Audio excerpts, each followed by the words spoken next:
మేము చూస్తూ కూర్చుంటాం అనేటువంటి పరిస్థితి భారత కమ్యూనిస్ట్ పార్టీ మావోయిస్టులు అట్లాంటి పరిస్థితులు ఉండవు. వాళ్ళు కూడా వాళ్ళ శక్తి మేరకు వాళ్ళు అంటే బాగా పరిగెత్తగలిగి ఫిట్నెస్ ఉండి చేయగలిగిన వాళ్ళందరూ పాల్గొంటారు.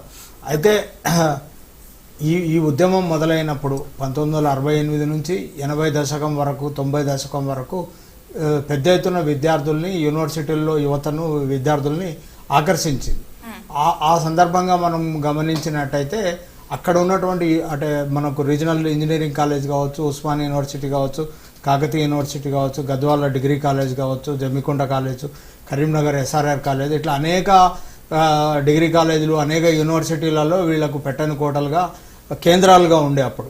అంటే రాడికల్ విద్యార్థి సంఘం అనేది చాలా ప్రధానంగా విద్యార్థుల్ని ఆకర్షించింది. అప్పుడు అజ్ఞాతంలోకి వెళ్ళినటువంటి వ్యక్తులు ఇప్పుడు వాళ్ళు చాలామంది కేంద్ర కమిటీలో పనిచేస్తున్నారు. చాలామంది ఎన్కౌంటర్లలో కూడా చనిపోయారు. ఆ విషయాలు పక్కన పెడితే అది ఉత్తర తెలంగాణ నుంచి, అట్లానే నల్లమల్ల నుంచి, అట్లానే ఏఓబిలో చాలా ప్రాంతాన్ని వేకెంట్ చేస్తూ క్రమంగా అది దండకారణ్యం అబూజుమడ్ కేంద్రంగా ఛత్తీస్గఢ్ అడవులకి, అది జార్ఖండ్ అడవులకు దాని ప్రయాణాన్ని కొనసాగించింది. ఇక్కడ చర్చలు జరిగిన తర్వాత 2004లో రాజశేఖర రెడ్డి ప్రభుత్వం వచ్చిన తర్వాత క్రమంగా అది తెలంగాణను వెకెంట్ చేయాల్సినటువంటి పరిస్థితి ఏర్పడింది. అంటే ఆత్మరక్షణ కోసం, లేకపోతే మైదాన ప్రాంతాలలో పారామిలిటరీ బలగాలు లేకపోతే ఫోర్స్ గ్రేహౌండ్స్ బలగాలతోని ధీటుగా నిలబడి కొట్లాడాలంటే మైదాన ప్రాంతాలలో గెరిల్లా యుద్ధతంత్రానికి అనువైన పరిస్థితులు లేవని చెప్పి ఆ పార్టీ క్రమంగా దట్టమైనటువంటి అడవులు, భౌగోళికంగా తమ పోరాటానికి అనుకూలంగా ఉన్నటువంటి ప్రాంతమైన ఛత్తీస్గఢ్ అబూజుమడ్ కేంద్రంగా ఆ ప్రాంతానికి ఆ పార్టీ విస్తరించింది. అట్లా అక్కడికి వెళ్ళిపోయింది. కాబట్టి అక్కడ ఆదివాసుల్ని ఇప్పుడు మొత్తం దండకారణ్యం ఒరిస్సా, తెలంగాణ, ఆంధ్రప్రదేశ్, మధ్యప్రదేశ్, కొంత గడ్చిరోలి, మహారాష్ట్ర, ఈ మొత్తం ప్రాంతంలో ఉన్నటువంటి మధ్యలో ఉన్నటువంటి అడవిని దండకారణ్యం అని చెప్తాం. ఈ దండకారణ్యం మొత్తంలో కేరళ రాష్ట్రంలో ఎంతమంది అయితే ప్రజలు ఉన్నారో అంతమంది ప్రజలు దండకారణ్యంలో ఉన్నారు. ఇక్కడ ఆదివాసీలకు వాళ్ళ నాయకత్వం అవసరమైంది. ఇక్కడ నుంచి వెళ్ళిపోయిన తర్వాత ఇక్కడ నేర్చుకున్నటువంటి అనుభవాలు కానివ్వండి, గుణపాఠాలు కానివ్వండి, ఎక్స్పీరియన్స్ ఏదైతే ఇక్కడ గ్రామరాజ్య కమిటీల పేరుతో ఒక స్వతంత్ర రాజ్యాన్ని ఏర్పాటు చేయాలని అప్పటి పీపుల్స్ వార్ పార్టీ ఏదైతే ఆశించిందో అది ఇక్కడ మొగ్గ దశలోనే తుంచివేశారు.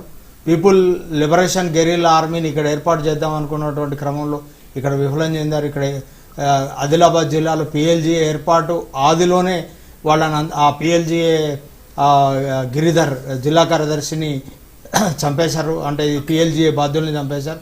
ఈ ఎక్స్పీరియన్స్ అంతా వాళ్ళకు ఛత్తీస్గఢ్కు పనికొచ్చింది. అక్కడ పిఎల్జీఏ ఏర్పాటు చేసుకున్నారు, 10 కంపెనీలు, ప్రత్యామ్నాయ ప్రభుత్వాన్ని ఏర్పాటు చేసుకున్నారు, జనతాన సర్కార్ అనేటువంటి పేరుతో మంత్రిత్వ శాఖలను ఏర్పాటు చేసుకొని ఒక సమాంతర రాజ్యాన్ని ఇప్పటికీ వాళ్ళు నడుపుతున్నారు. ఆ నడుపుతున్నటువంటి విముక్త ప్రాంతంగా ప్రకటించుకున్నటువంటి ఈ ఛత్తీస్గఢ్ రాష్ట్రాన్ని, దండకారణ్యాన్ని వాళ్ళని సమూలంగా నిర్మూలించాలనేటువంటి ప్రయత్నంతో ఒక 300-400 పోలీస్ క్యాంపులు, ఒక 40-50 వేల మంది పోలీసులు మొత్తం ఆ చిన్న అడవిని, చిట్ట అడవిని మొత్తాన్ని చుట్టుముట్టి జల్లెడబడుతున్నటువంటి పరిస్థితి మనకు కనపడతాం. రెహమాన్ గారు అంటే ఇందాకన్నారు చాలా విశాఖ, అక్కడి నుంచి ఛత్తీస్గఢ్, ఇలాంటి బోర్డర్స్ అన్ని మార్చుకుంటూ బేస్ క్యాంపులు మార్చుకుంటూ ఉంటారు మావోయిస్టులు. ఇప్పుడు ఛత్తీస్గఢ్లో వరుసగా ఈ ఎన్కౌంటర్స్ అవి జరుగుతున్నాయి. సో ఇది మళ్ళీ ప్లేస్ ఏమైనా మార్చుకునే అవకాశం ఉందా? డెఫినెట్గా రండి. అది గెరిల్లా వార్ఫేర్. అది స్టాండింగ్ ఆర్మీ కాదు, ఎల్టీటీ లాంటి ఆర్మీ కాదు. ఎల్టీటీ ఏంటంటే ఒక స్టాండింగ్ ఆర్మీ, ఒకే చోట ఉండి కొట్లాడుతుంది. ఇది అట్లాంటి ఆర్మీ కాదు. ఇది ఒక చోట నుంచి ఇంకో చోటకి, ఒకవేళ ఇప్పుడు వాళ్ళు ఉన్నటువంటి ప్రాంతంలో ఇప్పుడున్నటువంటి బిఎస్ఎఫ్ కానీ, సిఆర్పిఎఫ్ కానీ, నాగా, మిజో ఇట్లాంటి అనేక పారామిలిటరీ వర్గాలతో అది తలబడుతూ ఈ మధ్యకాలంలో నిజానికి కొంత నష్టం కూడా జరుగుతూ ఉన్నది. ఈ నష్టం ఇంకా ఎక్కువ. ఇప్పుడు వాళ్ళకు 10 కంపెనీలు ఉన్నాయి, మావోయిస్టు పార్టీకి కూడా 10 కంపెనీలు, అంటే 10,000 మంది సాయుధ బలగాలు వాళ్లకు ఉన్నాయి. కాబట్టి ఇది తీవ్ర రూపం దాలుస్తుంది. ఈ నష్టం, దీన్ని మనం ఎదుర్కోలేము. ఇక ఈ రాజ్యంతో మనం పూర్తి స్థాయిలో తలబడలేము, నష్టం ఎక్కువ ఉంటుంది అని అనుకుంటే డెఫినెట్గా అక్కడి నుంచి ఇంకో కొత్త ప్రాంతానికి షిఫ్ట్ అయ్యి వెళ్ళిపోతుంది. అట్లా షిఫ్ట్ అవుతూ వెళ్ళిపోతున్నటువంటి క్రమంలోనే దండకారణ్యానికి ఛత్తీస్గఢ్ వెళ్ళింది. ఇక్కడ బాగా బలంగా ఉన్నటువంటి సమయంలోనే ఉత్తర తెలంగాణలో అప్పటి పీపుల్స్ వార్ దళాలు బాగా బలంగా ఉన్నటువంటి సమయంలోనే ఈ ప్రాంతం అనువైంది కాదు, ఎప్పటికైనా మనం దండకారణ్యానికి వెళ్ళాలని అప్పటి కేంద్ర కమిటీ కార్యదర్శి కొండపల్లి సీతారామయ్య చెప్పినట్టుగా చాలా ముందస్తు వ్యూహంతో, అంటే ఒక ముందస్తు ప్రణాళికతోటి అది ఛత్తీస్గఢ్కు షిఫ్ట్ అయింది అనేటువంటి వాదన కూడా వినిపిస్తుంది. రైట్. రెహమాన్ గారు, అంటే బ్రీఫ్గా ఇప్పటి తరానికి మావోయిస్ట్ అంటే సరిగా తెలియదు. అసలు మావోయిస్టులు ఎందుకు పుట్టుకొచ్చారు, వాళ్ళ ఉద్దేశాలు ఏంటంటే బ్రీఫ్గా ఏం చెప్తారు? నిజానికి ఒక దోపిడీ, ఒక అణచివేత, ఒక అంటరానితనం నుంచి పుట్టినటువంటి తిరుగుబాటు అండి అది.